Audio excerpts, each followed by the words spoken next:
اموال تجارت۔ اب ہم دیکھتے ہیں کہ اموال تجارت کے پر زکوٰۃ کی ادائیگی کے کیا احکام ہیں۔ اموال تجارت سے ہر وہ مال مراد ہے جو نفع کی غرض سے جس کی خرید و فروخت کی جاتی ہے۔ سورہ بقرہ میں ارشاد باری تعالی ہے، یا ایھا الذین آمنوا انفقوا من طیبات ما کسبتم ومما اخرجنا لکم من الارض۔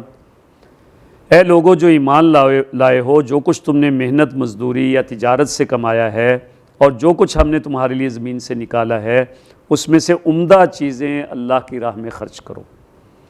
گویا مال تجارت اور اسی طرح سے زمین سے نکلنے والی معدنیات اور زمین سے نکلنے والی چیزوں کے اوپر اللہ پاک نے زکوٰۃ کو لازم قرار دیا ہے۔ سمرہ بن جندب رضی اللہ تعالیٰ عنہ سے روایت ہے، وہ فرماتے ہیں کہ رسول اللہ صلی اللہ علیہ وسلم کا ہم کو حکم تھا کہ ہم ہر اس چیز میں سے زکوٰۃ نکالیں جو ہم نے فروخت کی غرض سے مہیا کی ہو۔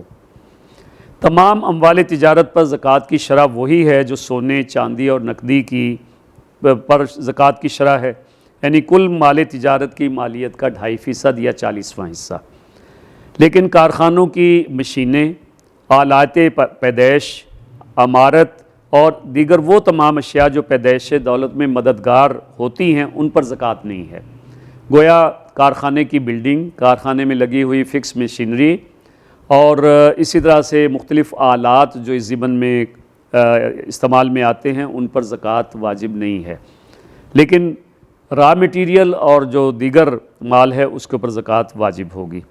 اگر کاروبار میں ایک شخص سے زیادہ افراد جو ہیں وہ شامل ہوں اور شراکت کا معاملہ ہو تو کاروبار میں لگائے گئے کل مال یا مالیت پر زکوٰۃ عائد نہیں ہوگی۔ دو یا دو سے زیادہ افراد جب کسی معاملے میں شریک ہوں تو اس صورت میں کل مال یا مالیت پر زکوٰۃ عائد نہیں ہوگی، بلکہ ہر شریک کو انفرادی حیثیت سے زکوٰۃ ادا کرنی ہوگی، بشرطے کہ وہ انفرادی حیثیت میں صاحب نصاب، یعنی وہ مال تجارت میں سے یا اس کاروبار میں سے زکوٰۃ کو ادا نہیں کیا جائے گا، بلکہ افراد اپنے اپنے طور پہ اپنی زکوٰۃ ادا کریں گے۔ نقد مال و دولت کا جہاں تک تعلق ہے، سکے، کاغذی نوٹ، ڈرافٹس، سیونگ سرٹیفکیٹس، انعامی بانڈ وغیرہ، ان کے اوپر بات کرنے سے پہلے میں یہ بھی بتا دوں کہ انعامی بانڈ کے بارے میں علماء کی رائے یہ ہے کہ انعامی بانڈ پہ حاصل ہونے والا منافع درست نہیں ہے، جائز نہیں ہے،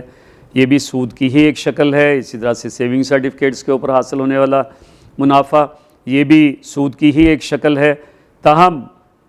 جہاں تک احکام کا تعلق ہے، اس ضمن میں اگر کسی شخص کے پاس سیونگ سرٹیفکیٹ موجود ہوں یا انعامی بانڈز اور کاغذی نوٹ اور سکے، ان کی مالیت کو دیکھا جائے گا کہ کتنی مالیت ہے، اور ان کی مالیت سونے اور چاندی کے نصاب کے برابر ہو جائے تو اس میں سے 40واں حصہ یا 2.5% زکوٰۃ کا ادا کرنا فرض ہوگا۔ نقد مال و دولت، سونا، چاندی اور تجارتی مال کی زکوٰۃ نقدی کی صورت میں بھی دی جا سکتی ہے